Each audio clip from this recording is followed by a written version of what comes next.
VR is activated, the chat overlay is okay. Ah yes, also reduce the face. And I guess I can click play now. Should be nothing I forgot. Now the new wonderful easy anti-chat system prevented me from playing for more than a week, but apparently now it's fixed. So it's all good, I guess. Besides, you don't realize how much you miss something until it's taken from you. No, Sumo Week is also a good game, but War Thunder has that immediacy, that sense of constant danger. You just take off already in the action. It's sometimes more fun. Now let's hope I didn't speak too soon and that it actually does work. The spinny thing below seems to be promising. If the spinning thing near the loading script stops, then we know it's crashed, but apparently it's not going to crash. Now here it is. The music is there, everything is there. I can see the bars in the stream are going up. Okay. I also arrived to the unlocking of the, while playing after the last stream, of the lightning, but I don't have the money to put it into service, but we'll make it, we'll earn it very soon.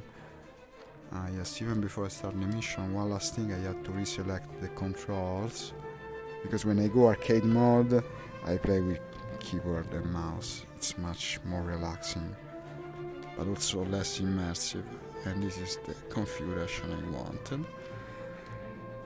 And that's it, I guess. Yes, let's try to earn the remaining money. Won't take long, I think. These plates are big earners, especially the bison. What is happening? It put me in a mission that is not going to start, not enough players. Well, if I ever play, I guess the Russian planes, but let's hope it doesn't come to that.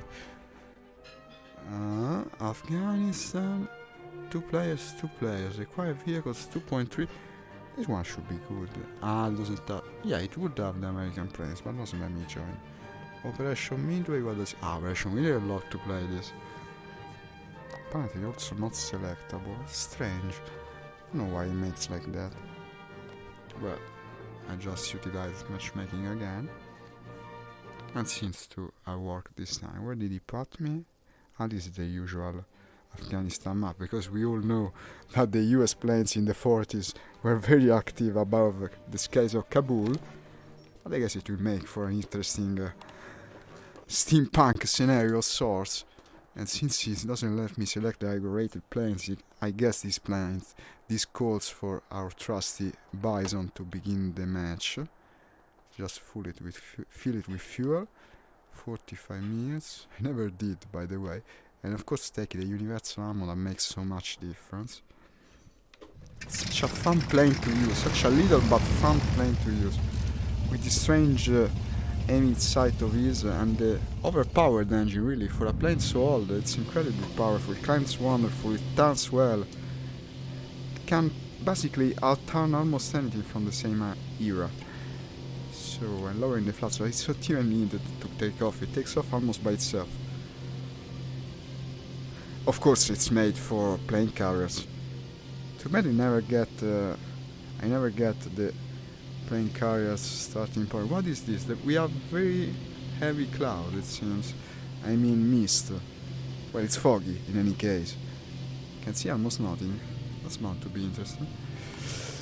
Little problematic also because this is a huge map, so I don't know how it plays out with an older type of plane. Normally I fly above this map with the jets. But that's worrisome. I can see nothing, and this is also a very hilly map. I don't know if this is the ideal condition for a plane battle, but let's see how it plays out. Yeah, of course, you see the mountain like 3 seconds before you run into it. I better climb more and hope for the best, I guess. Now, there is also the little problem that I know from other simulation games. Once you go above the clouds on this kind of terrain, if you can't see below, you basically can no longer go down because you risk hitting the mountain straight away. So hardly an ideal situation. But the map helps in this case. So what do we have in terms of objective? There is an aero jet in C5, too bad it's pretty far. Wouldn't be far in a jet, but this thing is a bit slower. Hi Frank, thank you for commenting my post. I see you have commented, but I don't see what you're writing because you commented the share. In fact, you should comment the stream for me to see it in VR. In any case, I will answer you after the stream. I see some movement over there because conveniently, this game highlights the enemy planes even when they're behind the clouds. I already noticed it. Sometimes they're even easier to spot, in fact, because you don't have the backdrop. It doesn't make any sense, I guess. But it is a video game, after all. Also, the scope of the Bison can help with identifying enemy planes, or friendly planes. Although in this case, it will be hard to point it at them. There is no frame of reference, completely floating in space, basically. I like the detail of the weather glass of the cockpit, almost looks like a fly splattered there. We are after all flying at 500. Hi Frank! Yeah, I'm playing with the Trustmaster T1600, a fairly run-of-the-mill joystick, and the pedals from Cytec. I don't remember the name of the pedals, they're the one they make for the civilian flight system. Basically they should mimic the pedals on a Cessna plane, but they work well for this as well. Actually, I use the same pedals also for driving games, they're very multi-purpose from my point of view.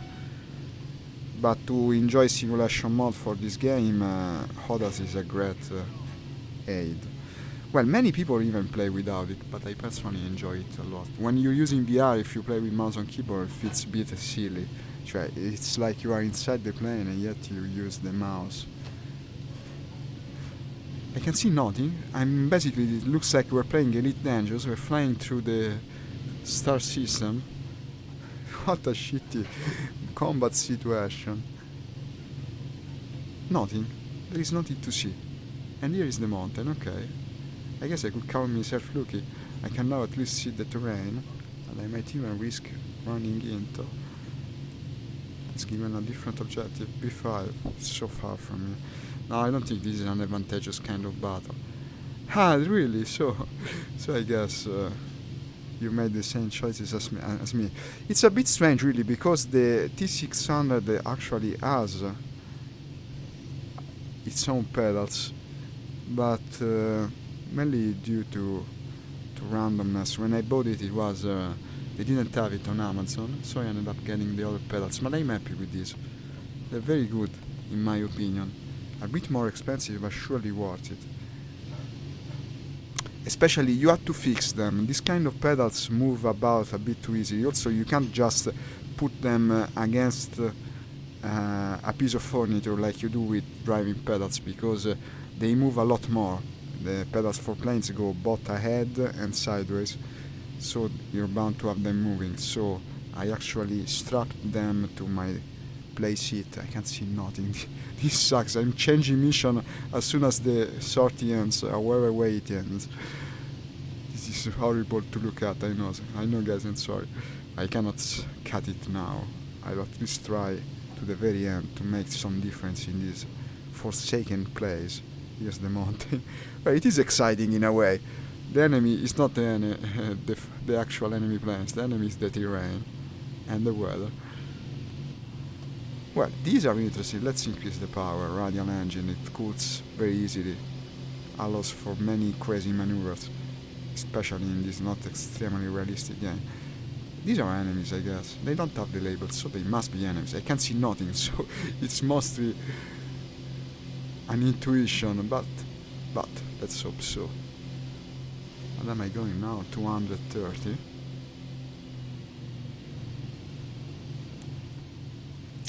So what I did, I'm using Velcro straps.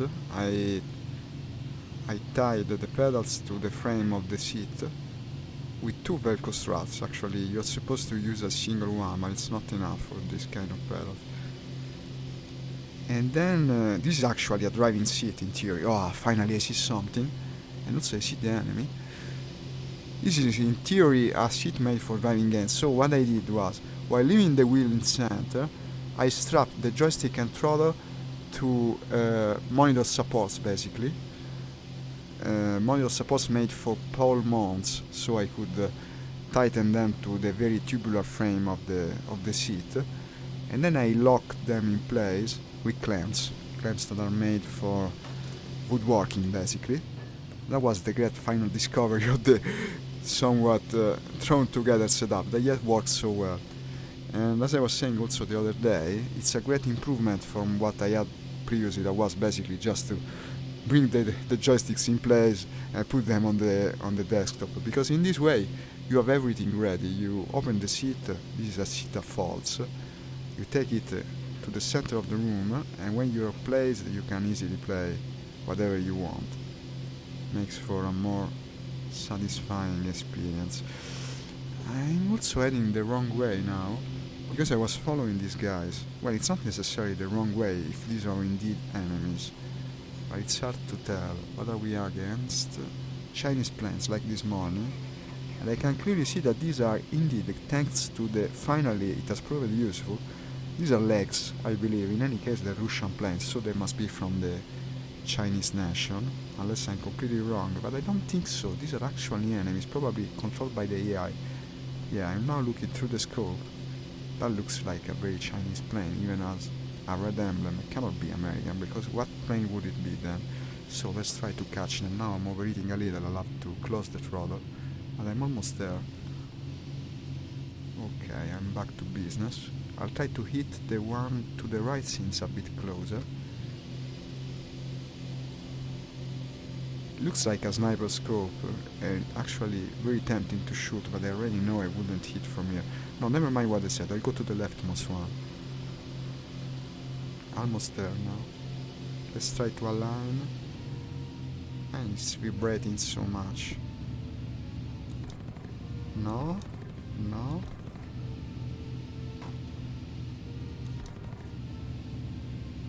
This isn't the easiest. Okay, one is down. Now the other one. It isn't the easiest sight to use, especially if you're used to the reflex ones. You have to really align the two parts of the iron sight.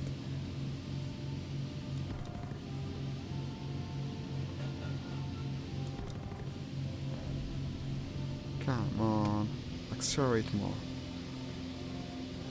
Sure hope the temperature isn't too high. All these clouds are throwing me off.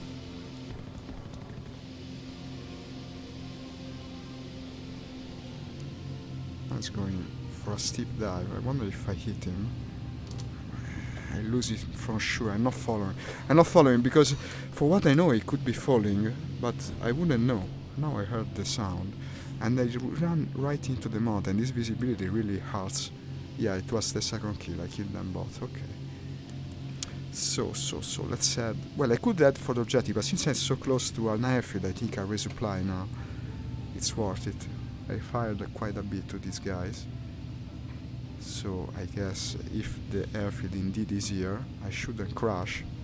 It's horrible to play this way, however. More to the right. Here's the fire from the guy. No, where is the airfield? Ah, here it is. It's the one between the mountains. Okay, it's very easy to land the bison, so we're not going to have problems in that regard. Now coming to the runway. That's not like landing in Sturmovik like I did yesterday. I overturned the plane. It was kind of funny to see.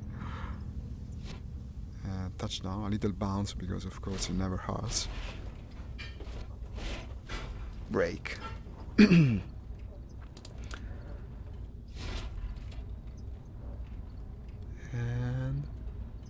already I see more action in there. Well, I guess I'll stay in the match for now, even though it's probably not the ideal map for this kind of planes. Well, let's see how it plays out. 2 kills in the first sortie is too good to leave it at that. 23 seconds for resupply. We won't be that far from objective A. I'll try to reach it now once refueled. It's a match that has many more players than this morning. Even though that's strange. This morning I was mostly hitting players despite there being so few. Today there are many players and yet I killed 2 AIs up to now, but we'll see how it changes.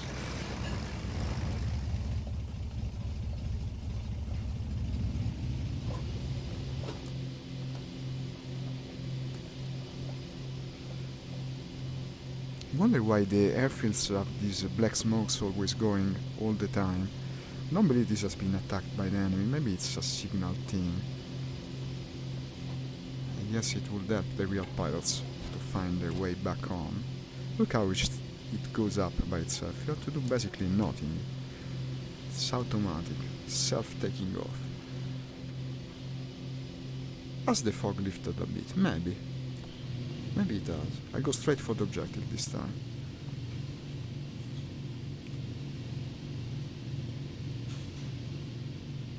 Such a fun plane also to look at. It has few instruments, all so big, easy to read.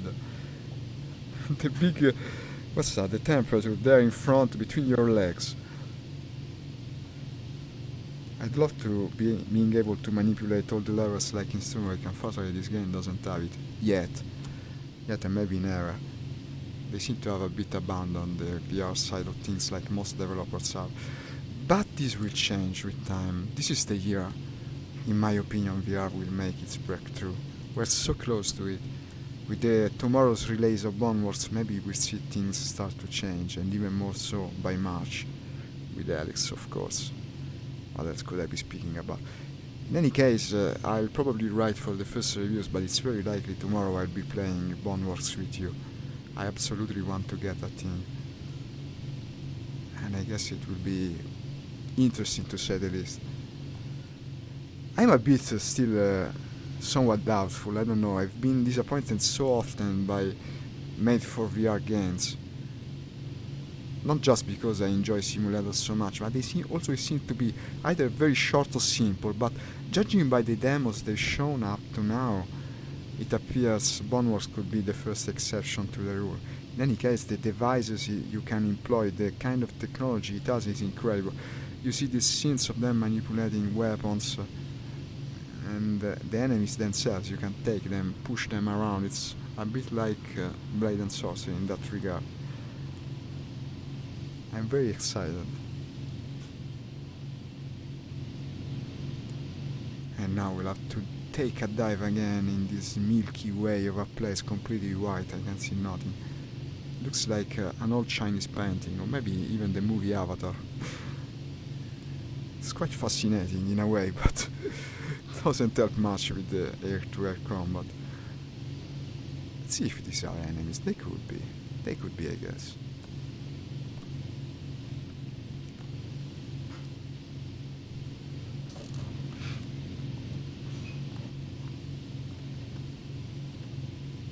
I'm aiming my huge scope at them in the hope of helping with an identification.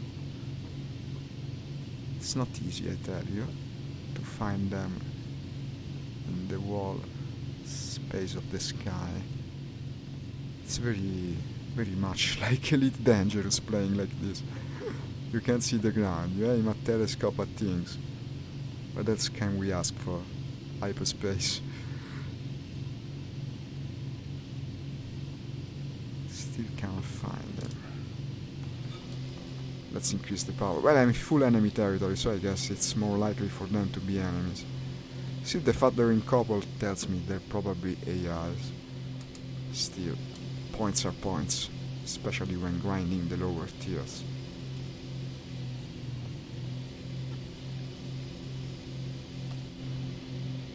And there's also, well, the planes are in the air. They're kinda harder to spot like this, but they are there. It's not an half-empty match. So I guess it's bound to be. There is some value in playing in this way. It's different, that I can vouch for. I think I'm getting close to them. The mysterious objects in the sky. It's like an UFO sighting. Where are we? Above ground objectives. Well, everything's good as long as you can go above the base. The anti-air artillery in the enemy base wrecks you even when you're flying the jets. I can only imagine what happens with such propeller-controlled planes. Propeller-driven, should I have said. Now I see nothing anymore. No, they're friend. Well, that's a friendly. What about the other one? That's a friendly player, by the way. What's he doing all the way here? I guess the probability of the other one being an enemy has gone down significantly, but you can never be too sure.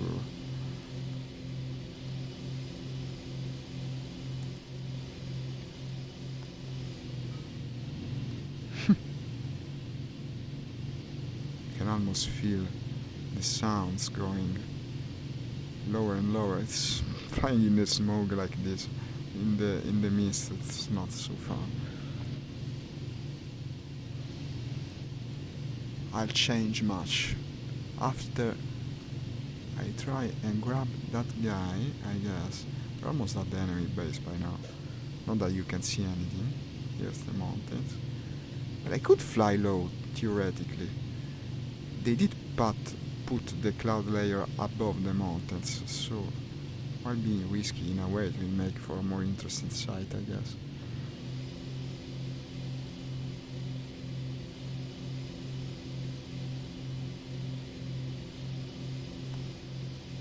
Going 360. Apparently not enough to catch that guy.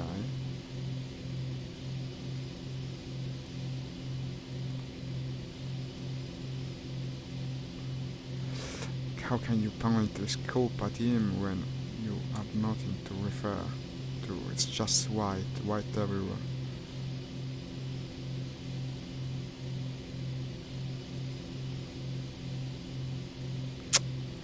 It's almost impossible, both identifying him or catching him. Ciao Michele, grazie per aver aggiunto una reazione. Se mi lasci un commento ti rispondo anche in italiano. In ogni caso mi fa piacere vedere interessi nei confronti del mio stream. Hi Mohammed, thank you for commenting. Unfortunately, I personally cannot help you. I know close to nothing about programming.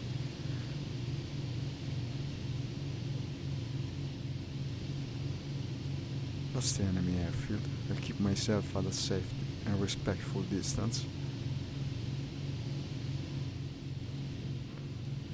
And I guess go towards the other one. I'm bound to meet someone between the two.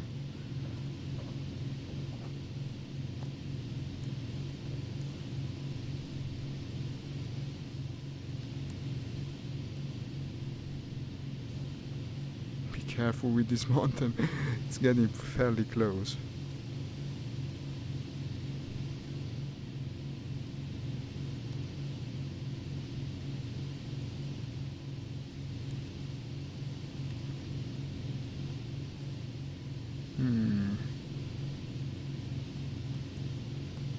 Do we have winner supremacy in D4?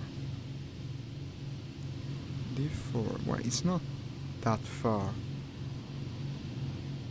Let's look at these guys. I don't even know where the ground is by now. Okay, I'm heading away from the ground now. It is cool in a way, fighting above the clouds like this. Reminds me of Afterburner, the old Sega game. Of course, you was piloting a modern jet in that.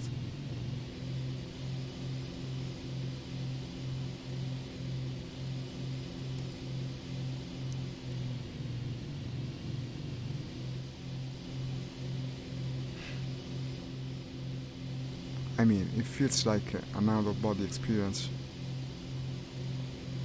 We're in heaven, basically. And also I won't be able to catch this either, because everyone seems to fly so high. Now wait a second. They're going back down, I think.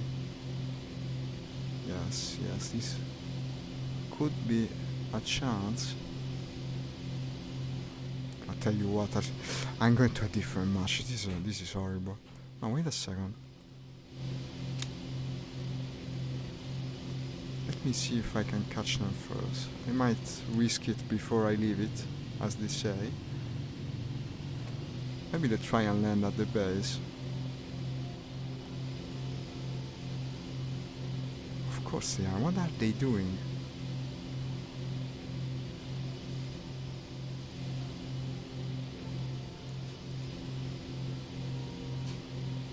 No, maybe I can catch them. I'm losing speed, but I'm still 380. It's not impossible. Here you are. You look like fairly big planes, am I mistaken? It's another couple of AIs in any case.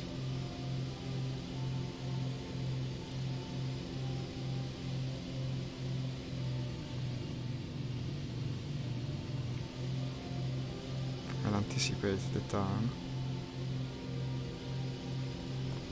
How's the temperature? It's fairly high, predictably.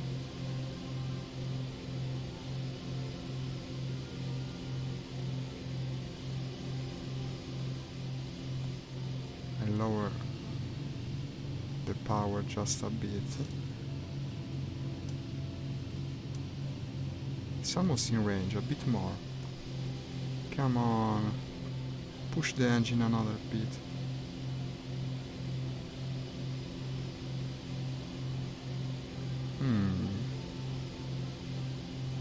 I don't want to shoot yet. But we're almost there. Maybe just a single salvo.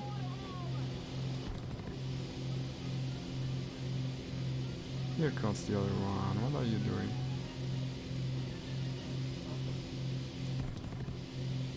Almost. And here comes a piece of the tail.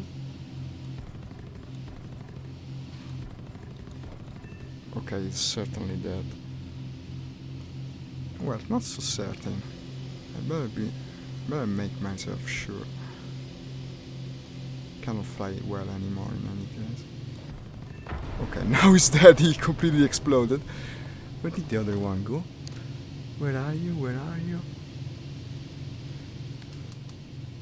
Is it that one?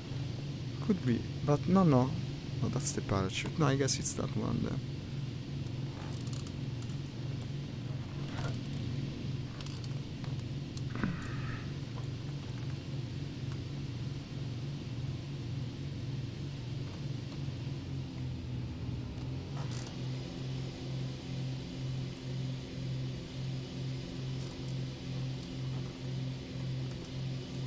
This is also doomed, I believe. Well, I'll have to catch him first.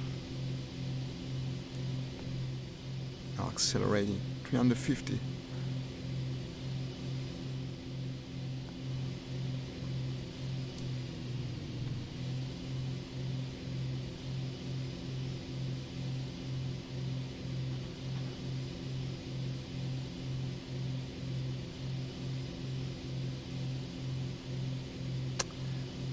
Almost. Just about. Oh, why did he slow down so much? Okay, I think he's dead. I'm not sure. But yeah, went down. Indeed. Nice satisfying sound. And now I guess I don't feel like leaving a match where I already have 4 kills, but this looks horrible. You cannot see the landscape, you cannot see anything. An entire match like this is bound to turn out boring after a while. Maybe just another target. I see something there.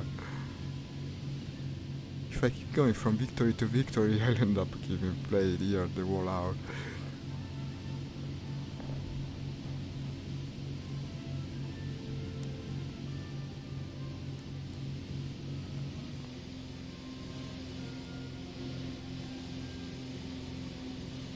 A couple of teens over there. I guess these are enemies. I don't know how my ammo are, but I should have enough to bring down at least one. But this is, again, if they do indeed slow down, because being so high doesn't tell.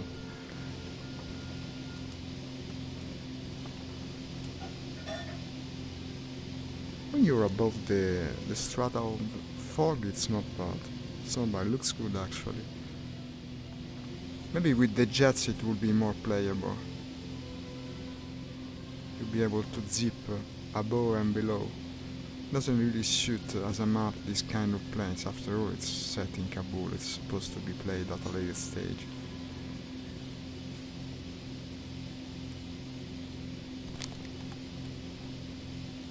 Ah, I see him in the scope. It's another lag. It's the standard run of the mill plan the Chinese actually use.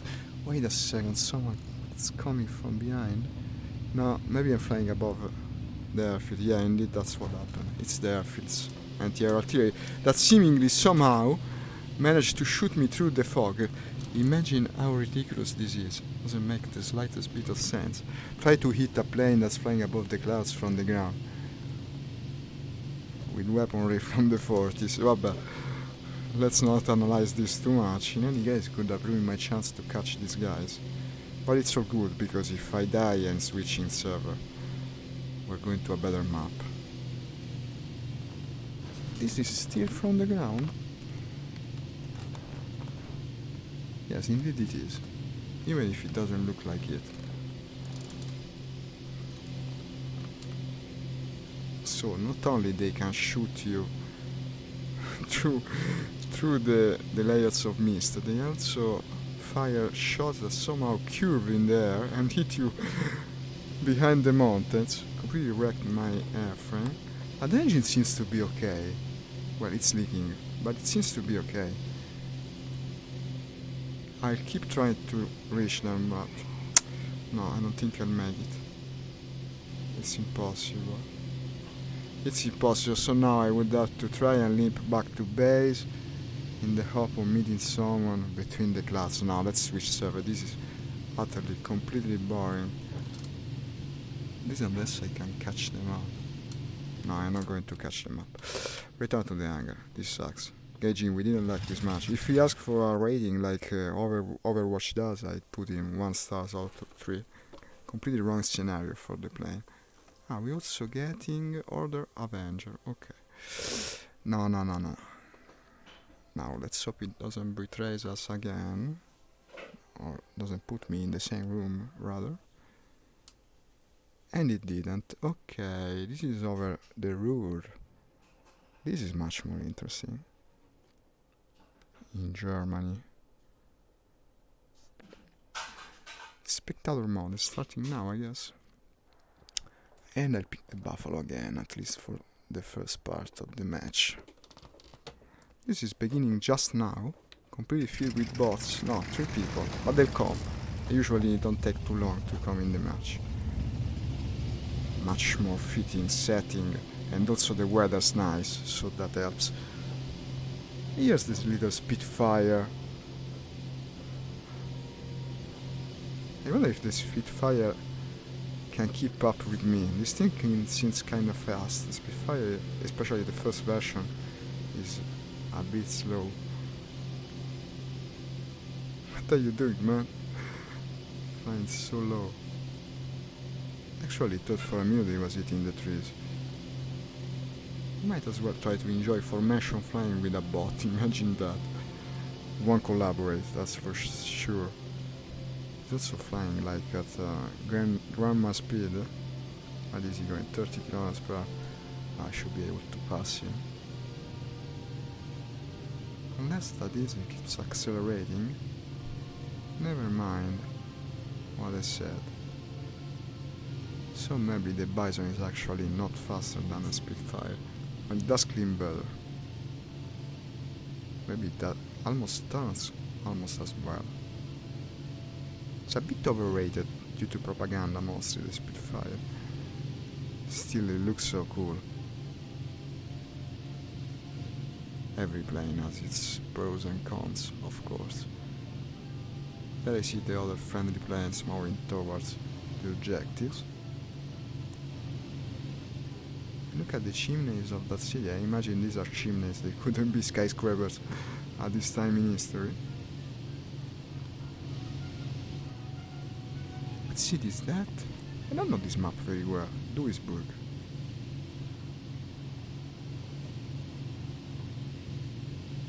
Still, it's not as big as the Sturmwick cities. The Sturmwick cities look amazing, sprawling. They really feel your surroundings. This is the same chimney repeated a series of times, and that's it basically. So I guess this is West Duisburg. An industrial zone, basically, and nothing else. Ah no, here's the rest of town, okay. Spoke too soon. It's still pretty small though. This is actually the same area where the DLC for Battle of Bodenplatte is set in Sturmovik, and also a fairly apparent occasion to see how much the graphics from the game is better. But I mean, it's a much newer game. For when it came out, this also was amazing.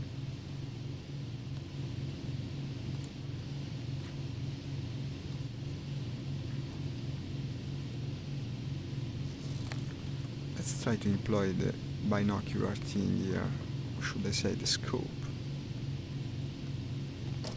for identifying that thing. Not the easiest thing in the world, huh? Here it is. No, these are trees. It's more... It's a bit below the horizon. Oh, now I'm pointing too much to the right. Hi Bob. Hey, thank you for commenting. Unfortunately, you commented the share, as I was saying to the other person earlier, so I cannot read what you wrote to me. I can either respond to you after the stream, or you will have to write the same thing on the stream itself, and then I'll be able to see it in VR.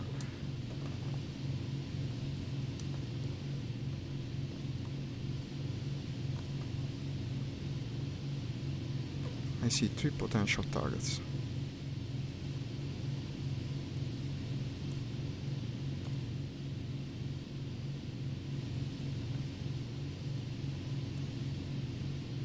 Well, in the beginning phases of a battle, sometimes it's a bit like this. Maybe we can provide some action to all the other players. Just starting to join by the way. Well, Green Poison is certainly a player. Iluha also.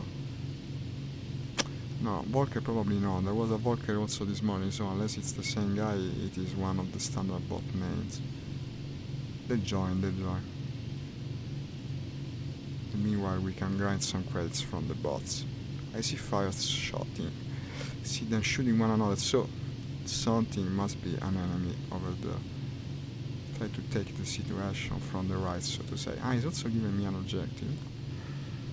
But it's far, far to the north. That's not mine. Climb a bit more before the battle.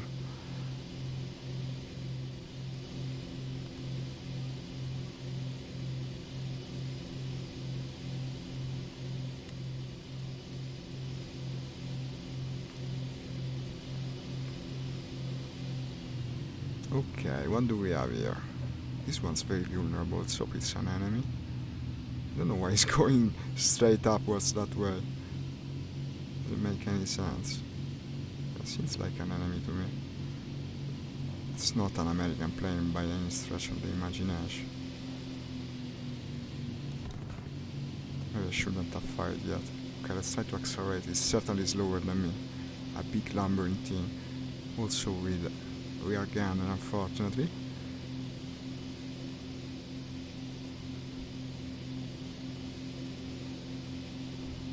Shoot! Must have hit him, but it will take a lot of ammo. It's a big plane. What is that? A BF-110, I believe. German bomber. And now he's dead. And now I hit him, but he's dead at least. Well, wait a second. I clipped my wing, but I'm not falling. But it will be hard to control. Too bad, because it was a clean kill. I'll try to keep it in there, but it seems completely impossible, yeah. I always end up doing that. It happened this morning also. What the hell, man? What the hell? I'll pick a faster plane for the initial phases though, so we can get to the action faster.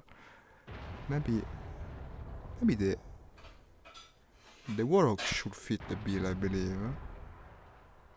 Does it tell you about the engine here? 545, whereas the Bison was... Listen to the sound it makes when you're crashing. Boom, boom, boom. Max speed 418. 493, 506, 550, 59. 559, I mean. Yeah, it's the best one, so I had the right idea. And everything else is set up correctly. The universal arm, okay. Take off with this. Hi Michael, thank you for liking the stream. Hi Bob. Yeah, this is a cool game. I don't know if you ever played it. It's probably one of the best things you can play in VR right now. It's also the first one I tried when I originally got my Oculus system. And still I like it more than many other things. Probably Sturmovik is better from the realism standpoint, but Sturmovik is a bit unwieldy to play, so to say. You have to keep track of a lot of things. Yeah, it's Rewini, have you seen it? Works strange, I believe. And so, flight simulations are probably the best thing, the killer app for VR right now. There isn't anything that comes close. Well, perhaps except for driving games, but even those aren't to this level in my opinion, because in a driving game you mostly look ahead. You don't utilize the moving point of view in any way. This game is also free, by the way. If you never played War Thunder, it's a very recommended download from me. It won't take long, I promise. Go to Steam and get it at once, because even with mouse and keyboard it's probably the best thing you can find in VR right now. It is indeed arcane. You should try DCS one time. DCS is almost straight up mystic. I also play that. You might find it in my page. Sometimes I do, but I don't feel competent enough to do it in a stream. Well, in single player maybe so, but when you go online, if you don't know exactly what you're doing in DCS, you end up flying for hours without meeting the enemy. So probably from what you responded to me, you probably have tried also this one. So I bet you think the same. It's so cool in VR. Bought the tanks. I should download it. Ah, okay, so you are. Since I couldn't have a decent connection, I think it's a huge load. No, I don't think so. It's a fairly old game. You can download 2 versions of it. I actually play the light version on my laptop from time to time, and it wasn't that big of a download, no more than 20-30 gigs. I know, 20-30 gigs is now not a big download. After all, times have changed. There are games that weight more than 100 gigs.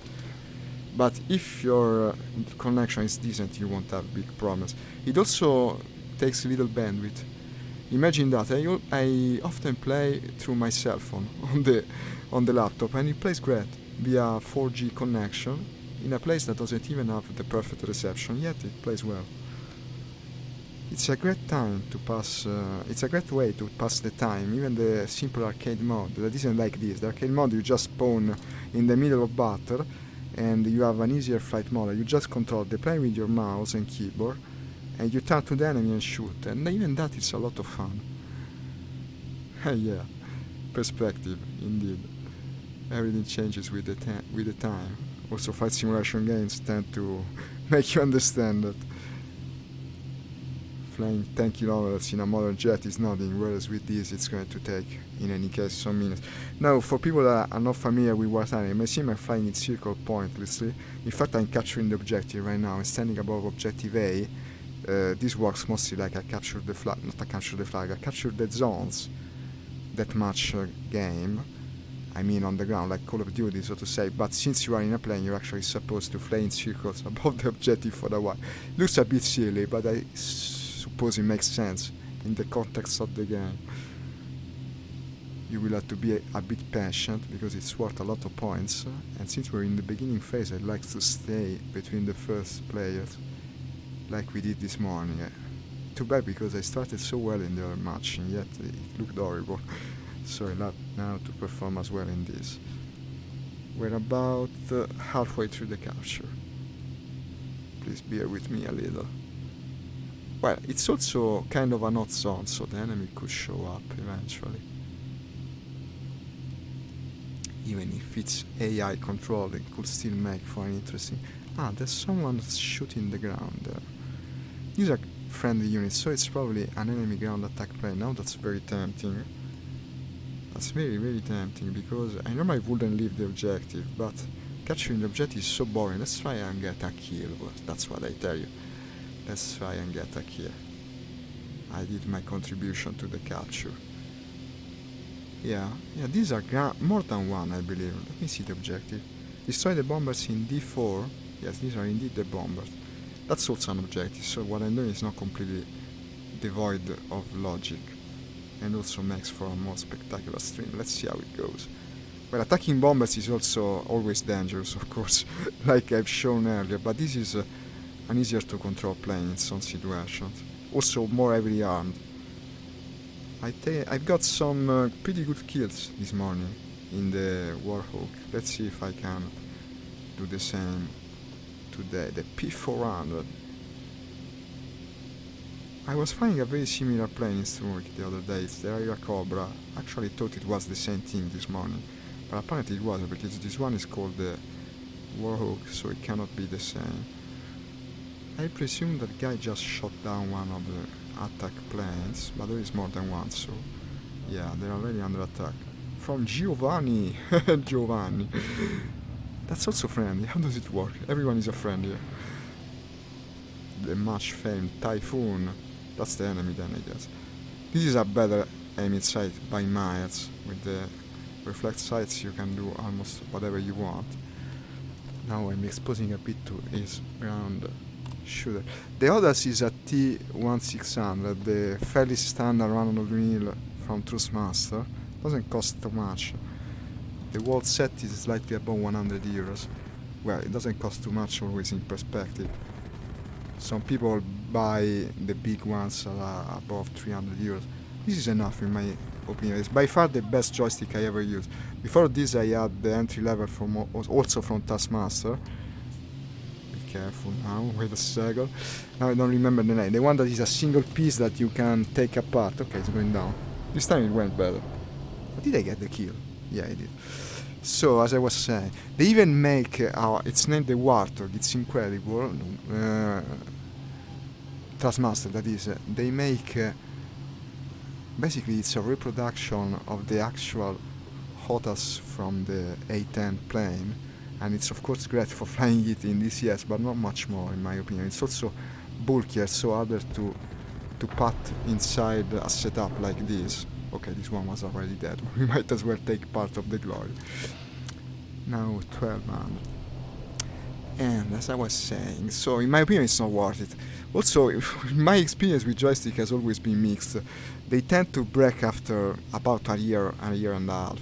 So if you paid, already paying you 100 euros makes you kinda angry for that, but I can't imagine if you paid twice as much, to say the least. The pedals, you also need pedals. That's something people tend to disregard. But if you're playing with an Hotas and piloting this kind of World War II era planes, you're going to need a pair of pedals. Makes a world of difference. For many, many years I played with joystick and throttle. I didn't ever buy the pedals. But it's not only more immersive, you can do a lot of maneuvers that otherwise, just by twisting the joystick, are just not the same. Also makes taxiing and taking off much more of a chore not having pedals. And helicopters are absolutely a no-no if you don't employ also your feet to keep them straight, you see. In my opinion, it's worth it. A good pair of pedals can be found for another 60, 70 euros, depending on what you want to buy. Mine's cost a bit more. I have the ones from Sidek. I was also speaking about this a little earlier, so please bear with me if you already heard the explanation.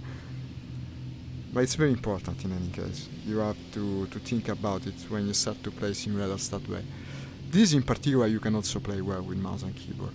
I even know a guy who shows up in the stream very often, probably will come later, that is extremely proficient at the simulation mode with mouse and keyboard. He plays what I'm doing right now with just mouse and keyboard, but I tried once, it's very difficult. I don't know how he manages.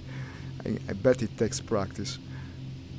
But that's also a possibility, and it's way more relaxing. I can imagine you just sit back and do like this with your hands. With this you're always concentrating. Depending on the game. This is a game where you can still just go straight like this. Don't worry too much, but if you're playing Sturmwick you're constantly making correction. Okay, we're now again in the zone. Unfortunately the capture bar has reset itself. That's to be expected. I did leave the objective, but it was worth it. I managed to get the kill. And let's keep capturing this thing. probably have already enough credits to go and unlock the lightning, but we'll do it after this mission, or after I swap mission. Would be a shame to leave another one midway. Now we're capturing again.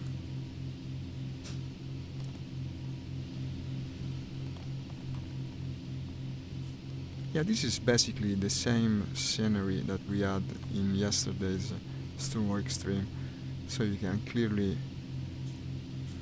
try to make a comparison of the graphics of the two games.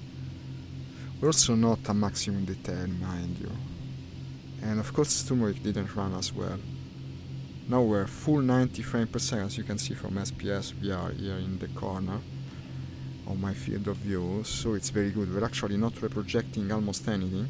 You see the green graph never goes above the line, that's the overhead it's called. It's very important for VR. Whenever you see the graph go above the line, then it means you're not actually generating all the frames you see, but only half of them. And SteamVR has a very complex algorithm, also Oculus has one that is probably even better, to compensate that, but it's never the same. You tend to see things a bit double, that doesn't help when you're shooting. It's very apparent with aiming sights, especially if the aiming sight itself moves around, like in some space games. Also, the algorithm employed by Oculus had an horrible effect for propellers of planes. You basically saw everything through a sort of a haze, but that's a far memory for me by now. In that regard, SteamVR is probably better. But it's probably better for simulators as a whole. You have more options to configure your performance. Motion smoothing is also, generally speaking, not as good as the one of Oculus, but it works well for DCS for instance. Now, this is another dilemma, because I see a lot of action there. Destroy the bombers in B1, it says, and it's them, and they're above our airfield, so I guess I'll have to leave the objective again. This objective will never be captured by like this, but on the other hand, it won't be captured by the enemy either, since I keep resetting its counter. I'm doing two things at a time. The true fighter pilot knows how to multitask, you know. This won't be too hard to catch in a faster plane such as this. Now we're going 600 km per hour. That's a lot by 1940s standard. And one is already going down. Here it goes. Pleth. They're all chasing one another. Let's go. Player 4 has entered the game. I'll anticipate the turn. So, it's a friendly chasing the enemy bomber. The enemy bomber isn't going down yet, so it's another probable easy kill. Let's try and get it. What's that? Looks like a Stuka. Shoot, shoot! Shoot more! Okay, the wing is gone, and the wing is gone. And here's another one that's looking for a little help to go meet the ground again. And... little more? No? Okay, I think I hit him. Now it's getting me all dirty. This sucker. Okay, he's dead, I think. Yeah. These were Stukas. And down you go, thank you, Bob. I guess I better resupply at this point. Shooting bombers takes a lot of ammo, so we'll have to land at this point. These were also... I shot two players at some point. I don't know if they were the players, I don't think so, because they didn't move much. Probably the ones earlier were players. You see, the score is divided between AI kills and player kills, actual players. You have bots in these matches because the simulation mode isn't played as much as the arcade one. If you play arcade, it's all players. Much easier after all. 338 is good for a landing.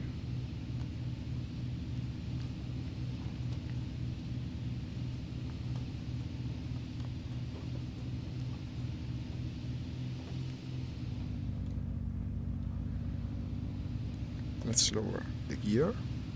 I'll wait till the very last moment for the flaps because they tend to be very fragile on this type of planes. I always end up breaking the flaps during the landing. And I wouldn't want it to happen. Let's hope for the best. Just a notch. I bring them down just a notch. And now another one. Another in landing position. Let's see if it works. Seems so. It's a fairly big runway. Here you go. Almost center line. Now come on, this time I won't be shouted at by the flight chief. And brake. Okay, now second. The Spitfire guy has shot down, can you believe it, 4 planes and captured 2 objectives. Also bombed up. He's also bombed an objective, nothing else, man. What is him? The Red Baron itself, Iluha. Well, it's a fairly good score in any case. It's already turned my plane the other way. That's a little pro tip. You're ready to take off once it resupplies. Just 17 seconds. Probably enjoy flying this plane even more so than the Bison, because of the aiming sight. The reflex aiming sights make all the difference in the world in VR. It's obviously very different if you're playing on a screen, but when you're in VR, you just look at the reflex sights and you're ready to shoot. That other thing you have to align, it turns into a very big disadvantage. It's very immersive to try and use it, mind you, but it's also very hard.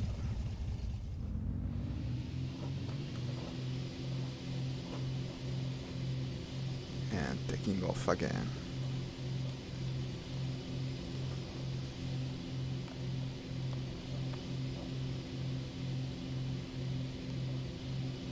Ah, so you're a programmer. Flip side. Tell me about that app, it sounds interesting. What does it do? It's not often I get to speak with an actual VR developer.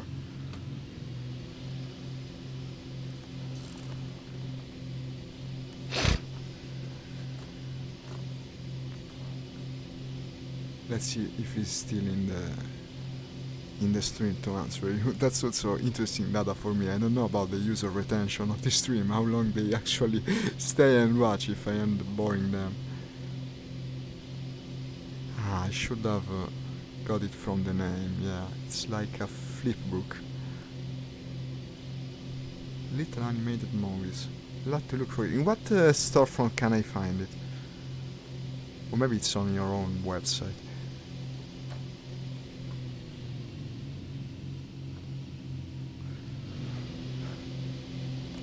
Let's see what we can find.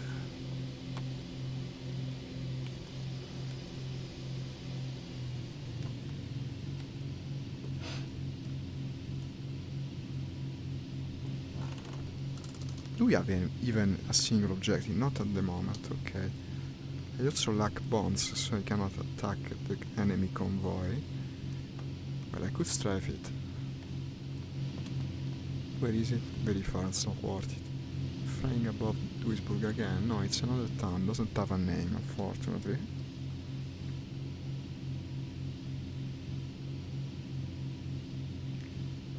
So making your own little animated movies, as I was saying. You can do basically anything that Unity allows. Thank you for enjoying my commentary. But my connection keeps crashing. That's too bad, man, I'm sorry. Especially if you intend to download War Thunder.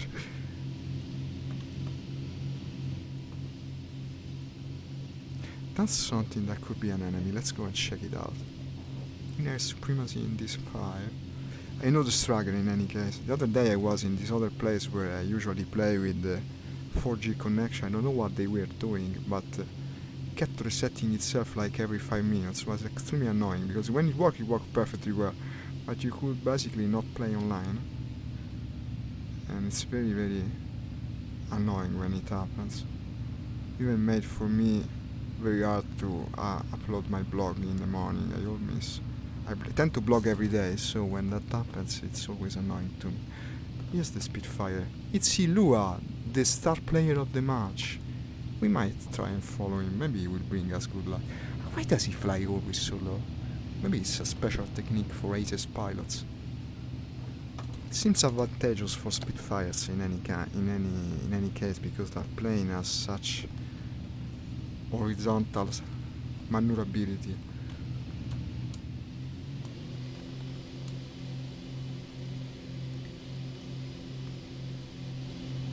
So I don't know if you can hear me, Bob. I had asked about the storefront for looking at your app's characteristics. I'd like to know more. Since interesting indeed, I'm a creative kind of person. I'd like to see it. I guess I'll Google it if you're not hearing what I say. Well, Aerofly looks good though. Tends to be the clouds are a bit lacking. The way they turn when you look at them is very disconcerting. And I don't know if you have the scenery for New York is probably one of the best reconstruction of that city I ever saw in a game. Especially if you play in VR. Probably if I'd have to show up VR now to someone, I put him on this seat and let him play Aerofly FS2 with the New York scenery. Maybe you could also increase the details and have some reflections also in this game. I actually don't remember it. I lowered the details a lot initially when I had a less strong computer. Then in the end never... it's on Steam, good choice. It's also free. Well, I guess you'll have a download by the end of the day. I'm going to check it out for sure. And as I was saying, maybe it has more reflection effects, but I just turned them off. When you're playing arcade in VR, you have to lower the details by quite a bit because you have all the players in very little space, so you end up going way up above your overhead, and that tends to cause nausea, as you very well know. Aerofly is a game that is full of mystery for me, because the strange thing about Aerofly, they didn't tell you, they never actually highlighted which places of the US are actually part of the 3D scenery of the game. Sometimes you end up in small towns in the middle of nowhere and you have them fully modeled with satellite images and the buildings correctly reproduced, and it's a lot of fun to explore and discover these things as you go. And of course, it being a civilian simulator, I'm afraid it wouldn't work for the stream. I've shown it a couple of times, but people didn't seem to like it that much. There's another thing that I enjoy a lot playing, well, if you can call it play, but didn't show much on Steam, and that is, I don't know if you've ever heard about it, it's Space Engine it's called. It was originally a freeware app, then they made a VR version and put it for sale also on Steam. It doesn't cost too much, it's about $20 if I'm not mistaken, and it's basically the whole universe procedurally generated. You can go to whichever planet you want, you can land on them, see the moons, move between solar system, and it's amazing to see. It actually randomizes the surface of the planets themselves, but does it in a scientific way, and you can see all the volcanoes, the geology of it. It's quite a sight. Really, if there is interest, I'll probably show it again on stream. Just going around, flying and exploring in the game, and it basically never ends, because you have the entire universe. It's like Elite Dangerous in that regard, but Elite Dangerous you can only land in one type of planets basically. Well, it's two. It's either barren and icy or barren and rocky, and there isn't much to see. Whereas in that game you see a lot of things. You see the mountains, you see the seas. It's very cool. Like No Man's Sky, but it's not a game. It's like a planetarium. You just watch it. Space Engine. It's another very suggested that costs some money, not much. You can test the free version, but it doesn't have VR. If your connection allows for it, you could in the meantime download the free version, which you find on the very website of Space Engine. It's got kind of a cult following. Recently joined a group on Facebook that posts photos from the game continually. It's a bit like enjoying, I wouldn't call it playing, but enjoying Google Earth in VR. Instead of seeing just the Earth, you go wherever you want. That's worth it. That's another incredible, impactful experience in VR. Now, why did it disappear? That's a player that disconnected right while I was shooting him. That sucks. Still got some points from it though. Where is the enemy? Let's go to the objective. The objective is being captured by the enemy. And in any case, I suggest you play the simple model. That it has two methodologies of gameplay, if we can call it that. One is you free fly through space. The other, you actually have to pilot the starship, but that's terribly complex because it doesn't just have gravity. It's fully Newtonian in a sense. You have to calculate your inertia. I've spent like several days from morning to dusk to try and understand the thing, but still I couldn't. It's extremely difficult. Hey, they're shooting at me from the ground.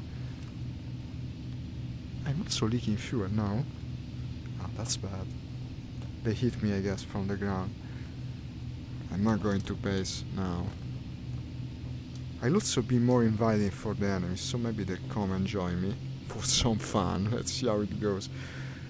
While hoping the engine doesn't give out.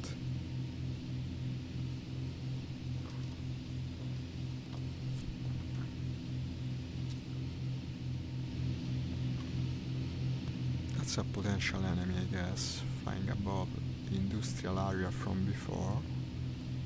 Didn't have much dogfighting today, let's hope it improves.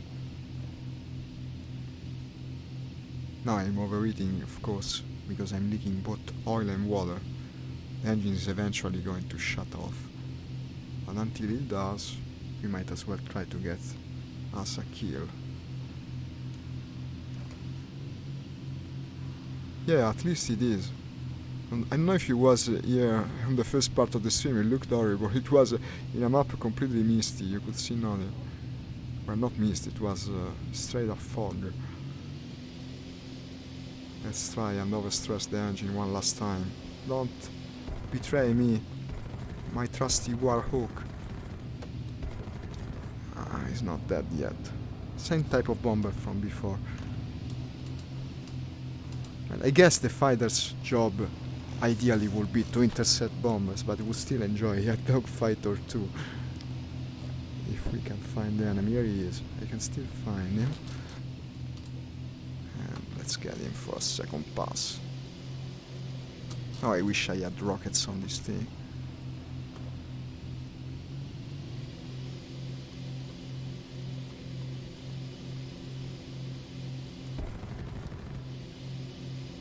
No, it's too far, I guess.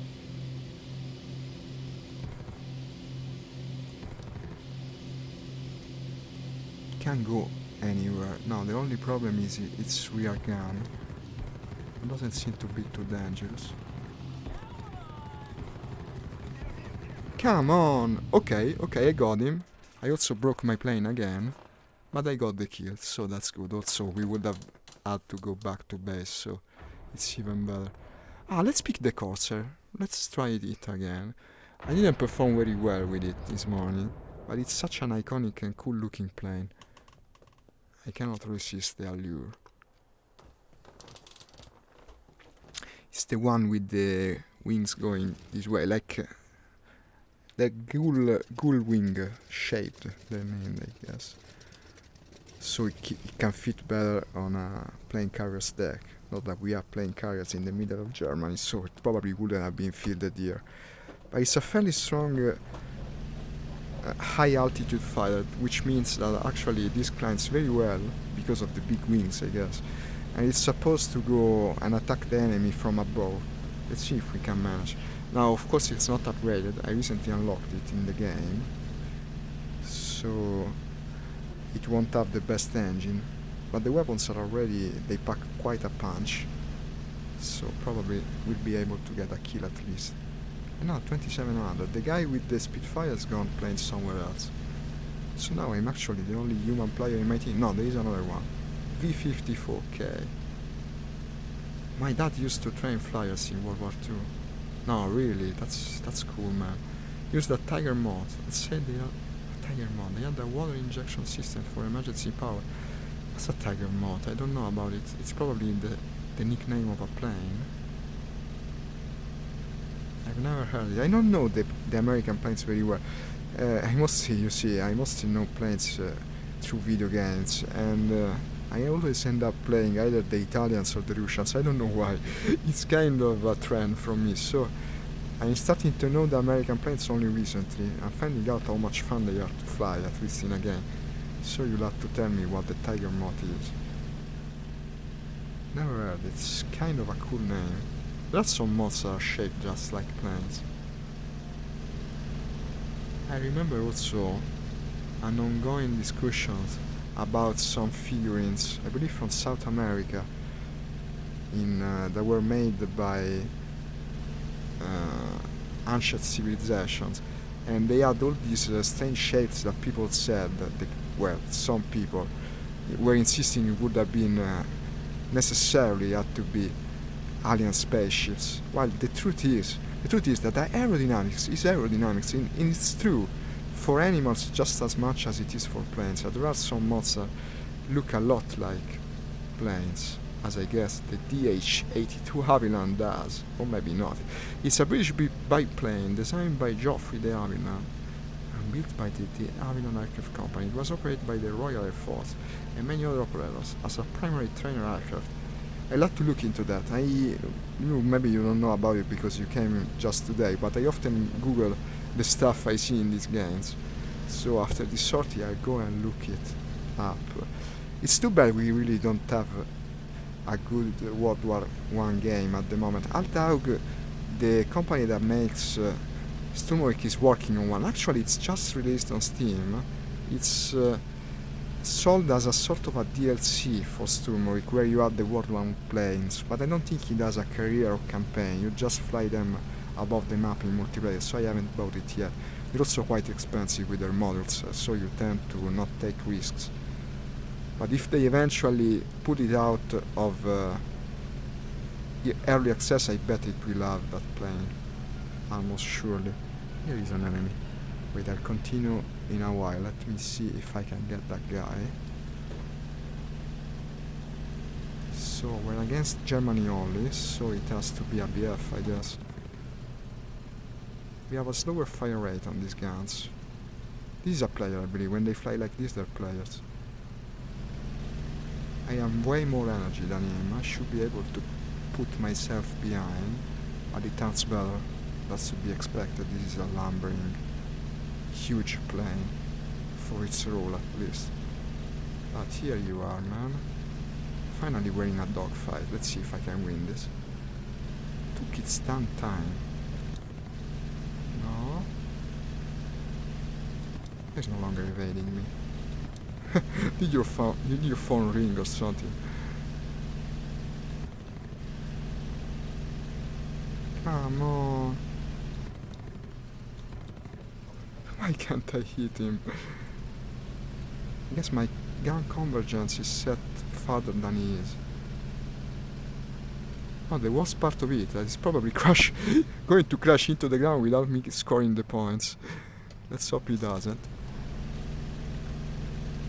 He's trying to make a run for it. That's surely an actual player. No, don't steal my kill, man.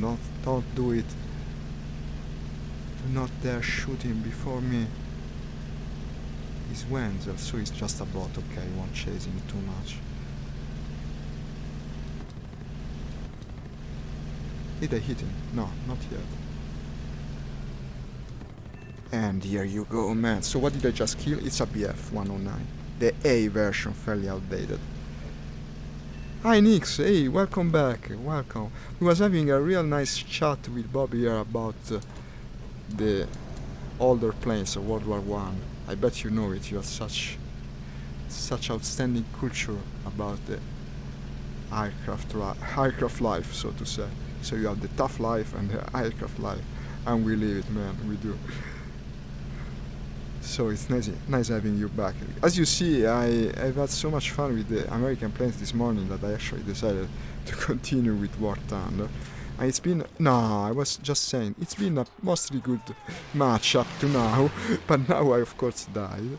Actually I had to switch match. Initially it put me on a Middle Eastern map that had a pretty heavy fog, and it looked very bad on stream. So what do you reckon we should be flying? I actually enjoyed this one, I believe. The P400 was I flying earlier? No, it was the Warhawk. I enjoyed the Warhawk quite a bit. Yeah, the one that goes 545 kilometers per hour. That's the reason I chose it originally. It seems a fairly good plane. What do you reckon is its relation with the Aira Cobra? Because it looks the same, but it's not the Aira Cobra. It's named differently. So you don't. Well, I guess we'll eventually have a cool game about One game, World War One planes. I sure hope we can have it soon. I'd love to play it. There was an older one. Have you ever heard of Red Baron? That's a cool series from the Amiga days. I even had it on my Amiga, the Commodore 16-bit system. It was an all-in-one computer, basically a huge keyboard with a computer in it, and it ran most of the coolest game of the era. Probably was even better than the Super Nintendo and Mega Drive, but we didn't really realize it at the time. So I had the Amiga. I was probably the only one in my circle of friends, and yet I wanted what the other ones had. Now I know what was the best system. You had already had so many simulators on that I was calling it a PC. It wasn't a PC. It was a personal computer per se, but a different one in conception. So the Amiga. It's the Kitty Hawk, okay. He actually started the Amiga with a floppy. The floppy had the operating system, you see. You put it in and it went like this. It loaded the diskette, and then you could play whatever you wanted, and it had amazing games. So this is the famed Kitty Hawk. What a name. Speaking of nicknames of planes. It's not the one I was playing earlier, it looks a bit different. Yeah, I was playing the Warhawk earlier, this is the Kitty Hawk.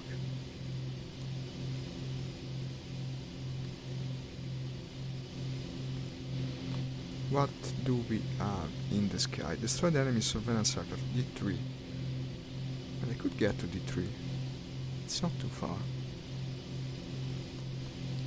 And I'm here. There should be maybe that isolated thing over there. Or we could go for A supremacy in B4. Well, that's close. It's a sure bet. We better go to B4. So here you can choose. You have both the iron side and a fairly easy one to use, I would add, on the right side, finally. So you can, and that's something I should do. I could even do it while flying, I guess, if I trim the plane correctly. Where would the option be? That's a good suggestion.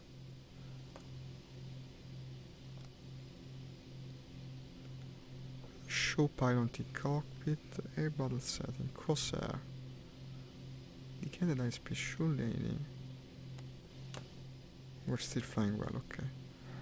Play buzzer sound when projectile hits the water. That's for the naval battle. Tank battle, helicopter. It must be for the air battle, I believe. Well, not from here. I have to go and look for a second how is it going. Maybe I'll look for it later. Seems safer. And we're almost at the objective now in any case. Must be from view graphics, something like that. Not where I looked. I see it, yeah. Let's close the throttle a little. It's almost captured.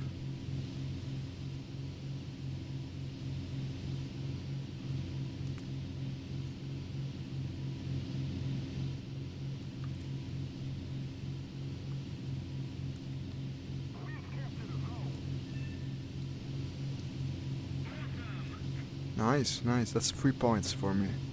3400.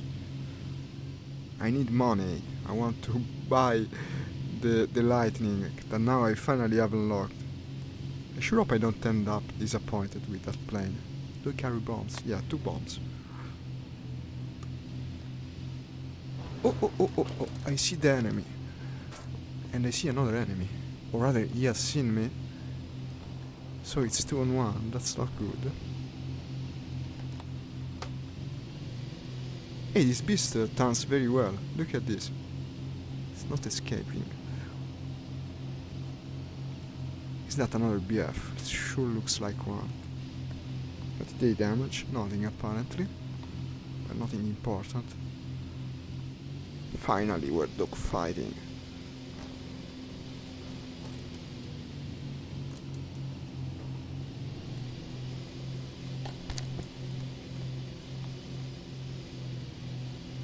Here you are, that's the other guy. This is a very, very risky situation. 2-on-1. Both players, probably. Let's try and get the one before the other can put himself behind me. The P40 has a lot of cool skin. Ah, that's good to know. I'll check for them later. Where can I download the skins, by the way? I want to pimp up my plane like you did, Nix. Want to put some cool decals on it, maybe Japanese stuff.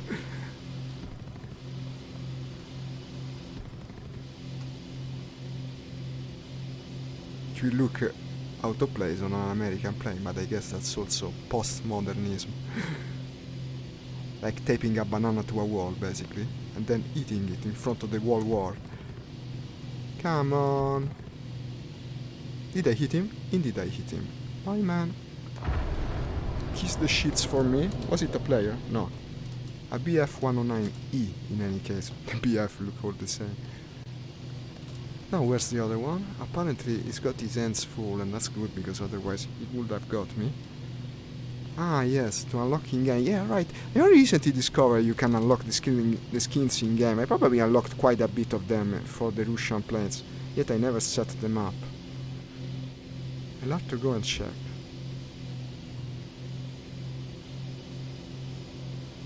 I also believe I unlocked some emblems and the like. I'm not very much into customization, but now that I stream probably I should get into it. Much more people have seen your planes after all.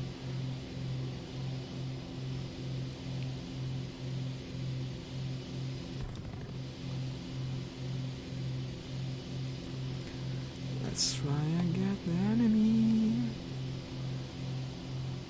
It's Wenzel, my favorite nobody, because he's a bot, you see. But he's helped me before. In fact, this Wenzel guy, you will have to keep an eye on him.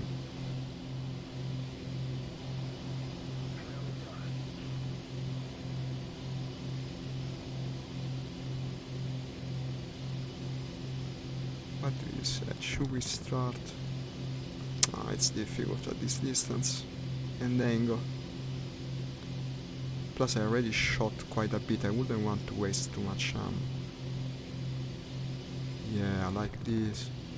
Like this. Oh, I cannot miss. And he's dead. Clip this tail, really good. Go. Kiss the shits as well. Why don't I see the kill notice? Ah, because he didn't hit the ground yet. He has to be clinically dead before they tell you for sure. I will also above ground objectives, yeah, I might as well drop the bombs. Because you see, I never let go of the bombs once the dogfight starts. I only drop the bombs on the enemy's head. So I see a line of bunkers. These are very hard to destroy with little bombs such as these. There should be at least some unarmored artillery, there usually is. Over there, I guess.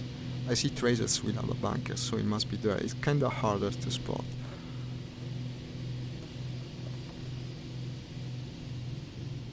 Quite a ground battle going on.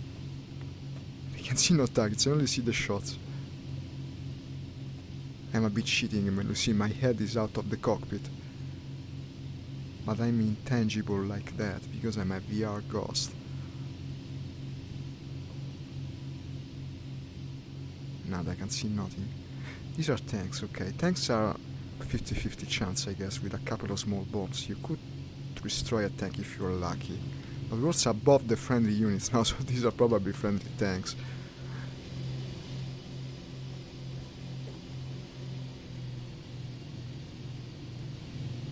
Okay, now heading back towards the enemy front. Let's see what we can find. You have to peek cover to shoot. In the P40, I do it in VR. Yeah, you can see nothing in front of the airframe. These American airplanes have such long noses. The Russian ones aren't like this, for the most part. It's like driving a locomotive now. That's a ground emplacement, yes. Indeed it is. And right by the tree. Drop bomb. I think I got him. I should have gotten him. Yeah, I got the key. Is God an actual word? I don't know. My English fails me at the worst times.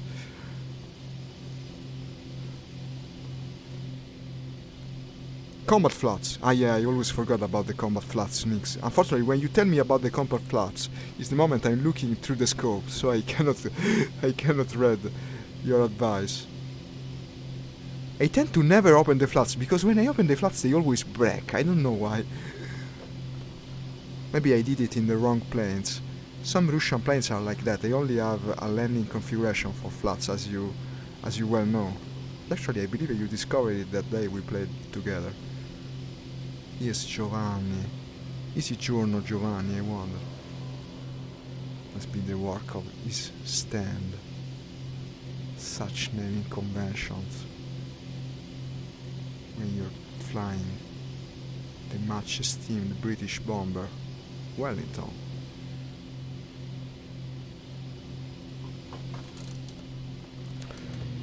No enemies in sight. Also the bombs are already dropped, so we cannot extract our fun from the ground objectives. Let's see what we have at the moment. Destroy the surveillance in D6. D6 should be this way.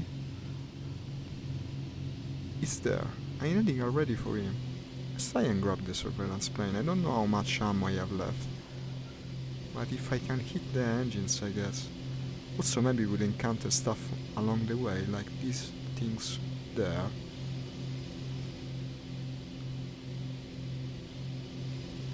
Yeah, so you see, I'm basically a Russian pilot by now. That's my excuse for not using the combat flaps. There's nothing left to say. Ah, it's overreading, just like you said.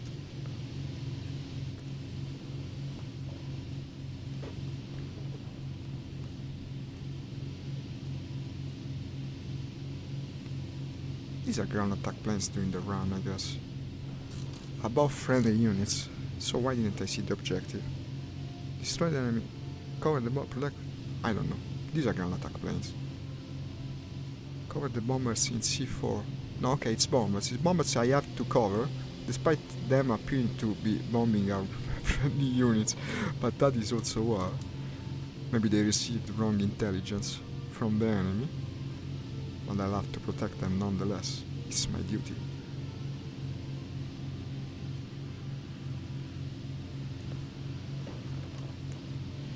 That's a friendly, yeah. Where's the guy that was shooting him? Maybe it's that thing over there.